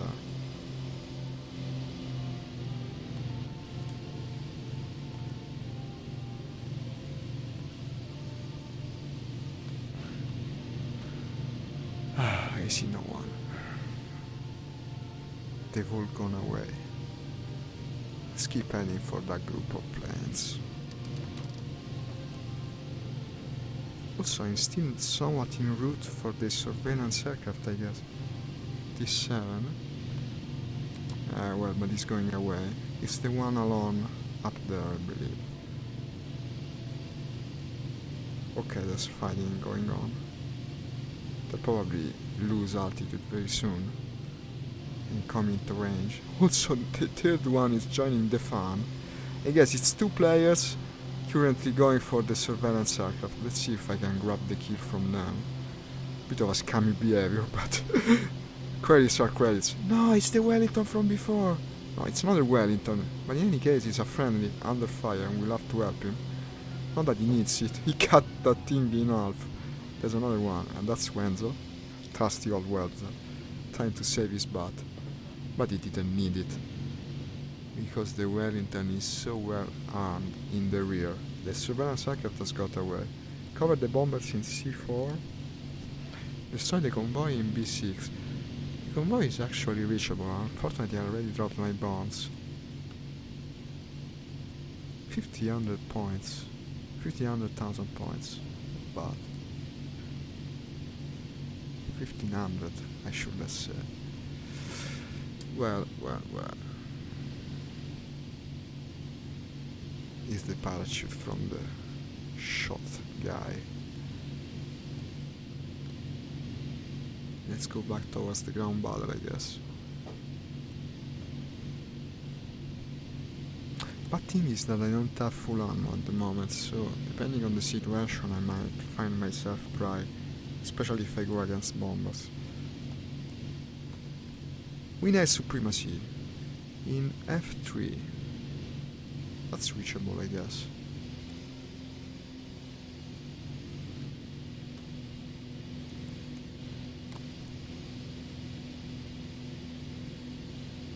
Also not so far from a base where I could resupply after the capture.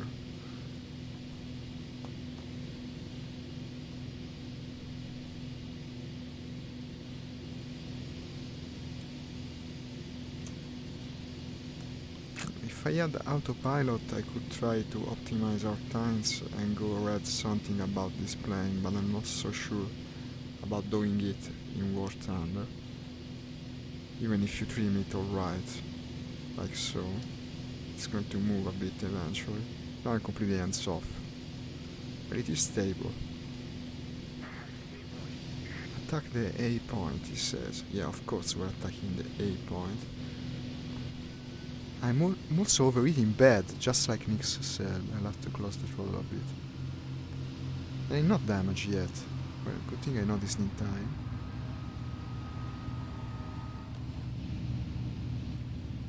I wish I could open the radiators. Okay, it's back to flyable condition.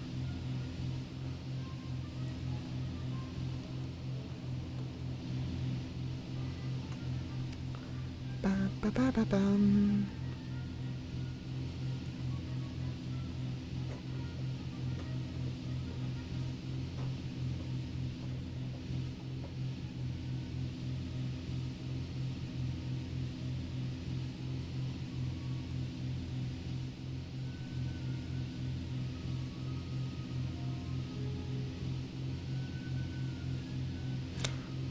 Potential targets I had.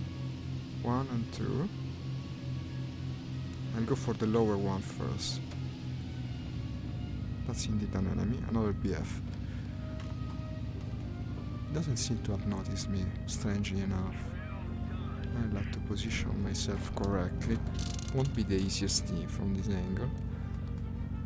Okay, it's now coming right for me. Unfortunately, he's looked at straight upwards, it seems. But not so much. Combat flats. Go for the combat flats, man. Okay. And here you are, man. Now you cannot escape. Is he asleep or something? Well, it's good for me, I guess.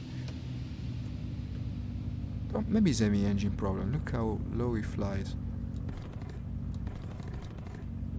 It's actually a safety landing.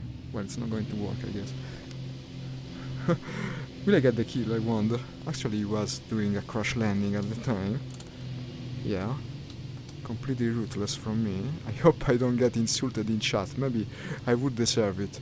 But, I mean, this is also war. This is war. You have to fight for your country. It's either you or them. Let's see if he insults me. Sherdon, thank you, Nix.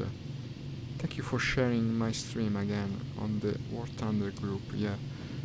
I'm also subscribed to it.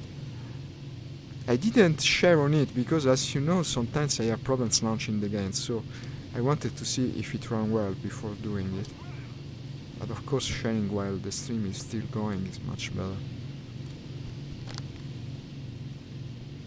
Yeah, the flats, right. Thank you.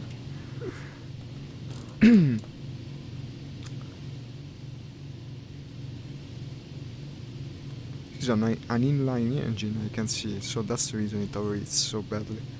If it was radial, it would be a whole another story.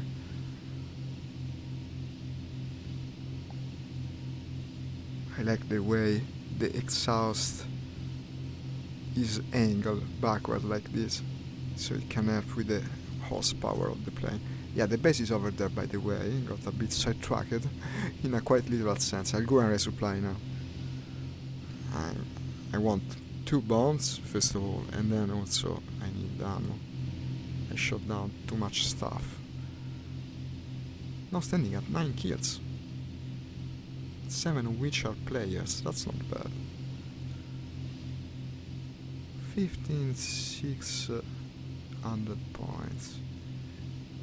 The Hurricane guy is bombing ground units extremely well, it seems. Strange considering the plane. Wasn't the Hurricane? No, maybe the Hurricane is a ground attack plane. I don't remember correctly what's the name of the British planes. So when you land, try to check the... Ooh, yeah, you're right. I'll try and check it. Do you remember where I have to look?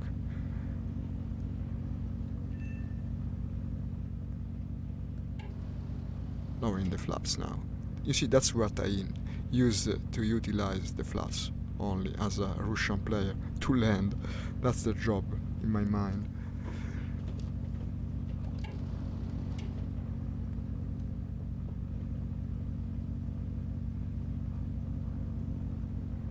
The gear is down, yes.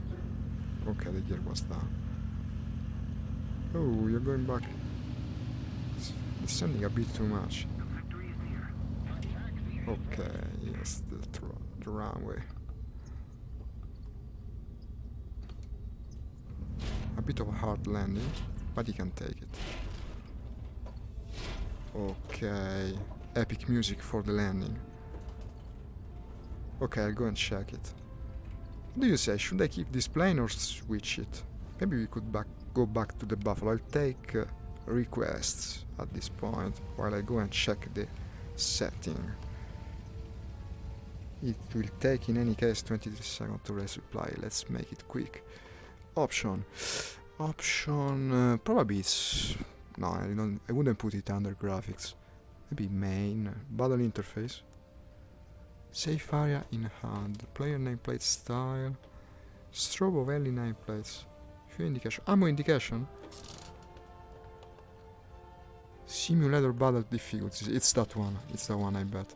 Temporary indicator, on, put everything on, I want to see the difference. Strobe of early nameplates, I don't know what that means. I guess that was it. Okay, since no playing request has come, I guess I'll take off on the same one. I'm quite enjoying it. The Kitty Oak. Go and make us proud. Takes its damn time to start the engine. Sans... I should have put always. Wait, it does show the number of ammo now.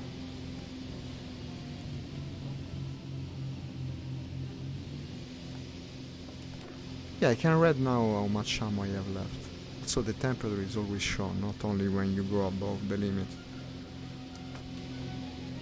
It's not a bad idea. Dog, I must say, when you play in VR, this constant temptation to look over there and know instantly all the data of your plane tends to take from the immersion.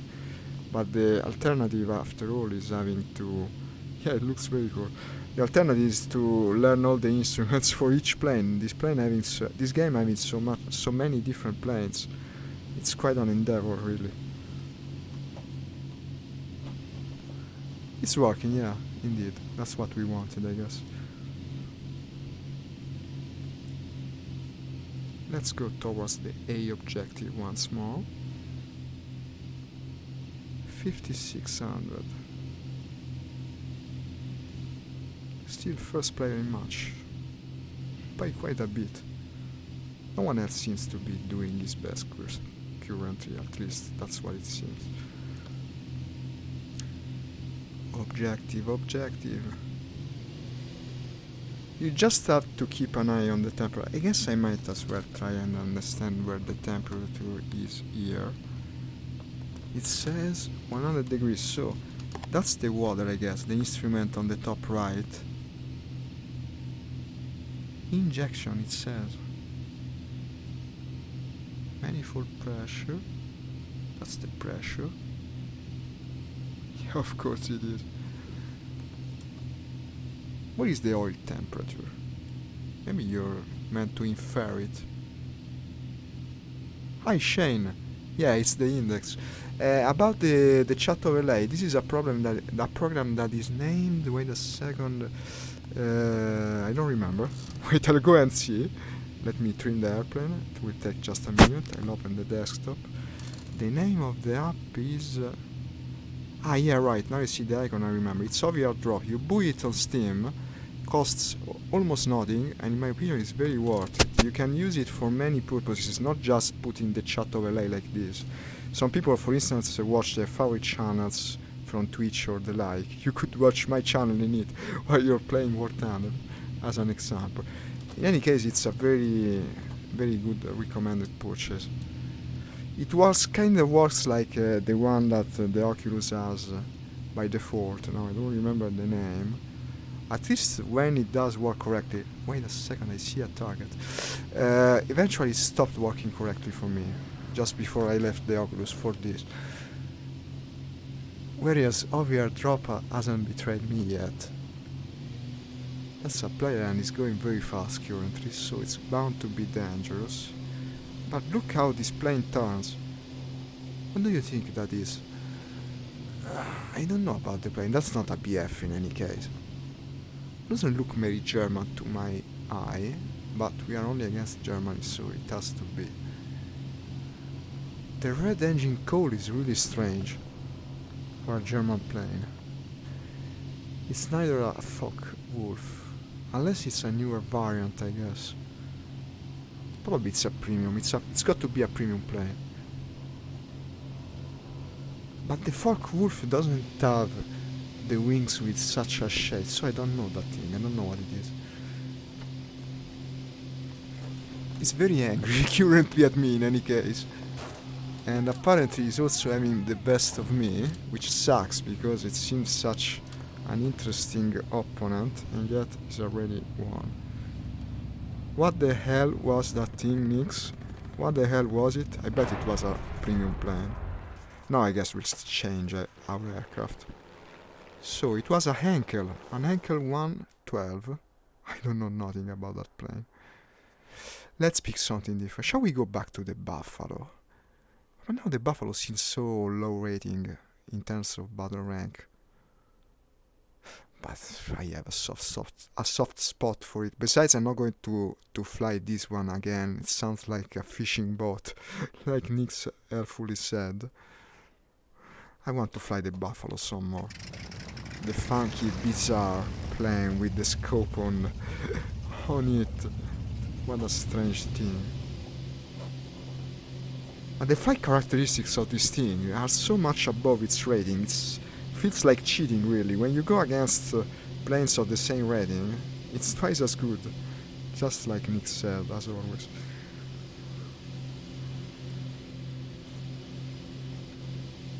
So are these enemies? Winner superior. Destroyed enemy attackers. B5, that's just what the doctor ordered. Let's go to B5 now. The hook, well, the suggestion came too late, you see. We had this delay that really doesn't help. P-36 to fight the Henkel. It's too late, I don't know how you wanted to call that plane. You were like years apart, you and me, well, minutes in any case. It's actually in the other side of the world, you know, guys. So, some delay tends to be unavoidable. But I bet he won't be disappointed by my plane choice. Look how it flies. It's all it seems like a bumpy road. What is this? Friendly bomber. Okay, never mind. The Buffalo. Do you know about the rhyme that goes Buffalo, Buffalo, Buffalo? Well, it's not a rhyme really, it's the same word repeated many times in a row. It's actually meant to convey a complex phrase by the means of the way English grammar works. Funny language, English. In Italian you couldn't build something like that. We have a much more structured sentence form.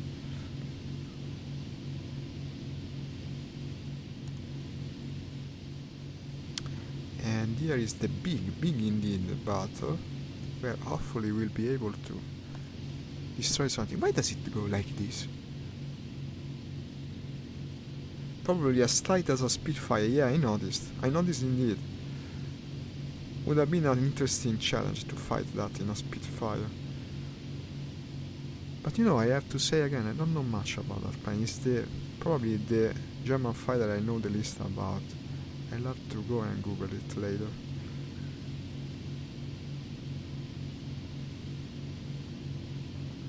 Okay, here's our prospective candidate. Let's see if indeed it is one of the ground attackers. I'll use the scope. Okay, this is very German looking. Look how German it looks. It's even got the iron crosses. This scope is very handy, now that I learned to use it. And he's also attacking our friend, so let's hope I can get there in time. Oh, wait a minute, I see a better target. You have to utilize the targets of opportunity, so now aligning the funky iron sight of this beast. And maybe I could try. No, it's still too far. That's a BF, am I correct? It has a different painted scheme, but it looks like a BF to me.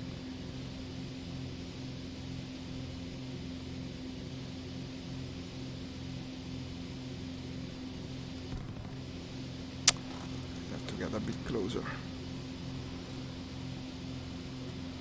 Really puts you inside the cockpit when you have to align the iron sight like this.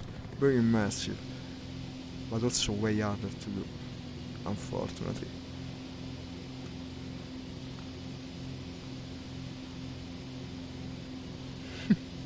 You cannot see it, of course, but I closed one eye, just like the Red Baron. And now I cannot read your comment, Nix. Wait a second, I'll read it in a minute. Ah, the combat flats. Maybe you told me about the combat flats. I'll open them just to be sure.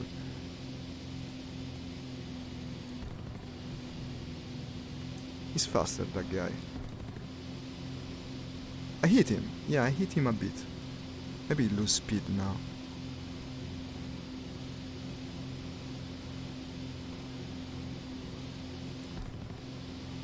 No. Let's not waste too much ammo. How's the engine temperature? Well, okay, this one doesn't overheat as much, otherwise I'd be worried now. Henkel 100, okay. Use the tracers to aim, okay. No, but I can use the iron sight now. You know what? I closed the flaps because this thing doesn't dance as well as the other one. It's just faster than me. So maybe raising the flaps will help. I definitely have to learn about the anchor. I don't know it too well because it's not in Stormwick. You see, Stormwick has such a limited selection of paints compared to this. It's not escaping me in any case. So it's not too fast. It's very hard sell.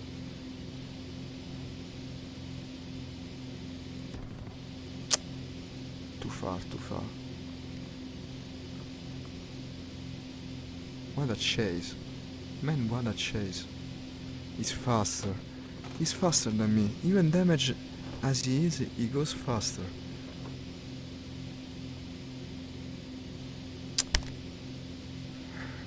The sniper's aim. Should I try him? No, it's a good temptation with this scope, but you cannot hit at that distance. He's bound to escape me, I guess. There isn't much I can do. Yeah, I know. I noticed. He's indeed fast. And now, I don't know how... No, I'm also overeating bad. No, I cannot chase him. It's completely hopeless. Wasting my time. Hi Austin, thank you for commenting. Unfortunately, you commented the share, so I cannot read your comment in VR. You should try and comment the stream itself, otherwise I will answer you after the stream. Cannot chase that guy. What a shame. So I can now know how much ammo I have left. Might be unrealistic, but it's very handy. So I'm not worrying about this. I also still have the bombs. Maybe without the bombs I could have caught up to him. That's a damn shame. Ciao! Guys, it's getting late. I try to keep in the stream for as long as I can. And sorry, I usually disconnect around this time. No, fra un po'.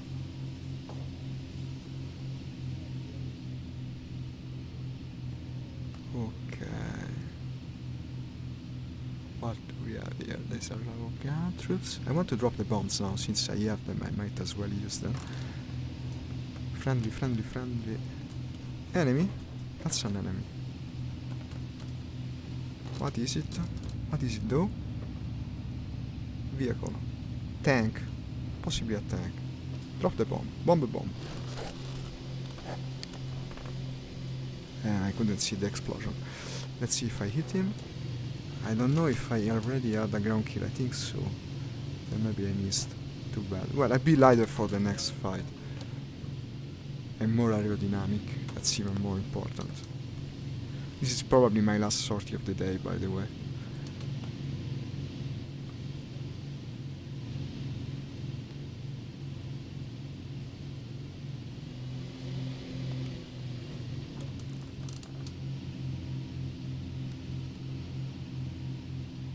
Here is something very big, apparently.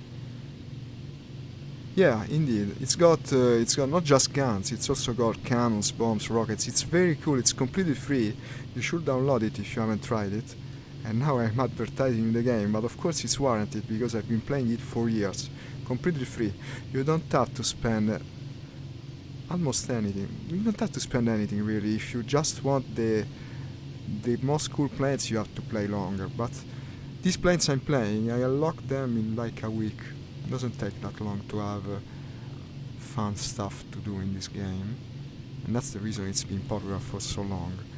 You should really download it. It's on Steam and also on its own website. Works a bit like World of Tanks. I don't know if maybe you have played that game. So you have various tier of airplanes, and the longer you play, the better planes you can use. But actually, they're all good in a way. Yeah, from Gaijin. Gaijin is the name of the developer.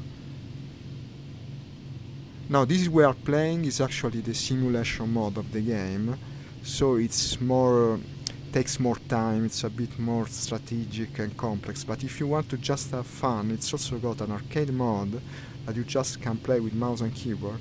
And I can assure you, it's not a reduced version. It's just as good.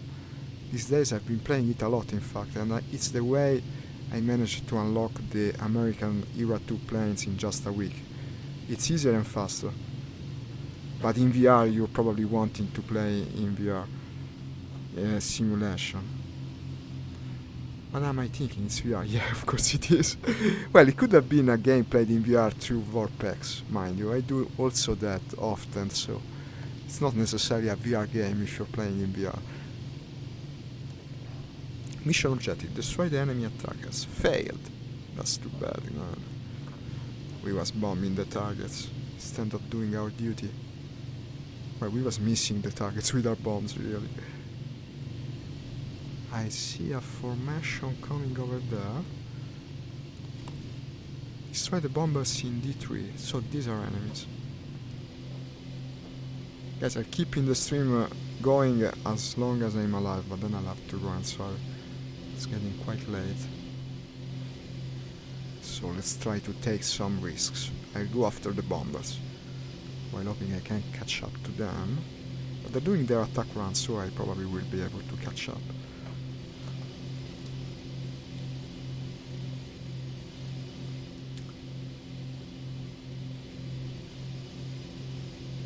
It's not even a big download. No, you don't need a joystick, really. It's not necessary. Well, if you're playing simulation mode, probably it's more immersive with a joystick. But some people, and surely Nick here can vouch for it, play very well with mouse and keyboard. Yeah, they're faster than me. You should really try it before you discount it, because even playing with mouse and keyboard is fun. It can be a lot of fun. I play both ways, really. It's not the first time I do it. Also, for Elite Dangerous, it was like 2 games in one for me. One that you play all concentrated like this with headset, Hotas and the like, and then when you just want to pass some time, you go with the keyboard. It's just as fun, in a different way, of course. With or without VR. They're the most versatile games VR has right now, and the ones you can play for longer, really. People looking for a killer app in VR, in my opinion, haven't looked well enough, because we already have several of them, and it's the flying simulation and the driving ones, of course. the very moment you try something like this, or Sturmovik, or even DCS, if you can take the complexity, you understand that VR is well here already and people just haven't noticed. This is probably the best gaming experience you can have now in the entire world, and most people, even between the ones that have VR, tried it once, maybe twice, and found it boring because they haven't understood the nuances of it. But it's definitely worth to try and understand them, because there's nothing that comes even close in immersion. Ah, yeah, good thing. They also play them in VR, by the way, and tank mod in VR isn't bad. I played it for a lot of time. Here's the enemy bomber. Let's go. Well, it's a Stuka, it's not so dangerous to approach. I'll try and bring him with me to Hotas. The Stukas are very hardy, look at this. Look at this, it doesn't die. And this will be my final kill of the day, I guess. Okay, he's going down. Maybe it won't be the final kill, because look there is another Stuka. Haha, how nice of them to be so close together. When you shoot the Stuka, you're supposed to say, Stuka, Stuka, Stuka. It's like JoJo, really. Muda, muda, muda. What a nice interception job I did. Let's try and get the other Stuka. And down he goes. Maybe I'll even get a third Stuka for me. Let's see if I'm so lucky as that. Who's shooting me? Ah, their escort, okay. They do have an escort. I still had some ammo. It would be a shame to waste it. Let's see if I can fight with the escort a minute. But where is it? Where is the guy that was shooting me? Here you are. We're also receiving some help from a friendly. Now I'm pulling the stick a bit too much. Ah, there's two of them, of course. They always go in pairs. So now I won't hazard an identification, since I seem to get them all wrong today. Maybe Nix will tell us about it. I bet it's something we already met during this match. I won't say the name, in fear of saying it wrong. But the color is the same, the shape seems similar. Is it an ankle? It's quite fast, so indeed. It's the fast ankle. Okay, I guess I'm out of time, I'm afraid. I'll have to let him go. Anyway, it was a good conclusion to the stream. I got 3 Stukas in a row. Getting 2, actually 4 plus 7 kills. 7 of them players. 1 ground kills, 1 objective completed. 6,600 points. No, unfortunately, I don't even... Yeah, muda, muda, muda. What did the other guy say? What did Jojo actually say? I only remember the bad guy now. And I guess I'll have to leave. Let's see if I can reach... I can land it in. Let's land the plane. It would suck so much for you guys if I just left the game now. I'm really running into the extra time now. There's a contractor coming to the house in like 20 minutes. And the place where he has to work is right behind me. You see this door? That's where he has to go through. So I'm really risking it now. But I want to land the plane. Thank you, Nix. You're always too kind. Let's try and reach it. The airfield, that is. I want to land the plane before the contractor comes.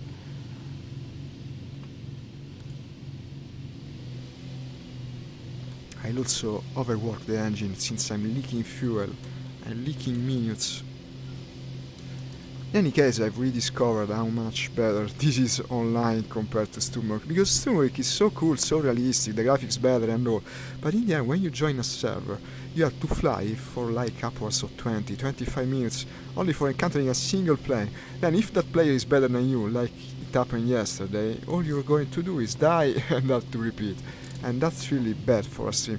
While playing alone, maybe you can stand it, because you tend to get immersed, you kind of live the moment. But when you're showing it to people, in my opinion, it's not as good of a game. Unless that is you play single player, then you can try and utilize time compression. It kind of works as a streaming game. So we'll probably do that with Sturmovik when I eventually go back to it. I say eventually, because even having bought the new DLC that I also paid good money for, in the end the free game is more fun, guys. So that's a lesson learned. Never disregard the free game. Hey, I broke the flap. That's good. I kinda missed that experience. I always break the flap when landing, so it was a shame not having done it today yet. So now I'm landing and closing the stream. Let's see how much I earn. I bet I can buoy the lightning now. Coming now down to the airfield. Very off-center, as I'm bound to do. That's the usual, really. Plum. So easy to land compared to the jets. Oh, there's a guy coming. I better keep to the right, I guess. Or maybe he's British, he wants to keep to the left. If you time watch the first match from my last stream, I'll send you in Messenger. Okay. From my last stream. I'll have to watch it. I bet you're flying similar planes to me now, since I went to the American side of things. And we're stopped. Well, we're stopped a bit past airfield. I don't know how managed to bot land too soon and stop too late. But we can conclude. Let's see the score. And the medals. I bet I got some medals. Soft landing. Thank you, Nix. 21,000 credits. Well, we're going to get most of the points later. That's something I had forgotten earlier. When the mission concludes, I'll get a lot more points. Eye for eye. Destroy an enemy that has destroyed your vehicle. And deliver a fifth strike. So we deliver both the first and the last strike. Well, the last strike. Ah, the P-51. It's the one I was flying in Sturmovik, right? I sure hope it's better in War Tunnel, because Sturmovik kinda sucks. Let me buoy the plane I wanted. Now I can. What do you have to tell me about the lightning? 55,000. I guess I'll overwrite the lower ranked vehicles. What do you say? Should I overwrite the P40 or the P400? Maybe I'll put it into service later. I'll have to think about it. For now I'll buoy it, because in any case I want it. Then I think about it. I must unlock the F6 fulls. Okay, guys. I'll have to run now. I'm sorry, I already overspent the time. Ah, that was the P47. I suck with numbers, I told you. So, as always, guys, where is it? This one, see. Thank you for watching. Hey, it's gotten dark. I had to run. See you tomorrow morning if you can come. It will be a pleasure to me. At 8:30 UTC +2 AM, which is Italian time, by the way. Ciao from Italy. Bye.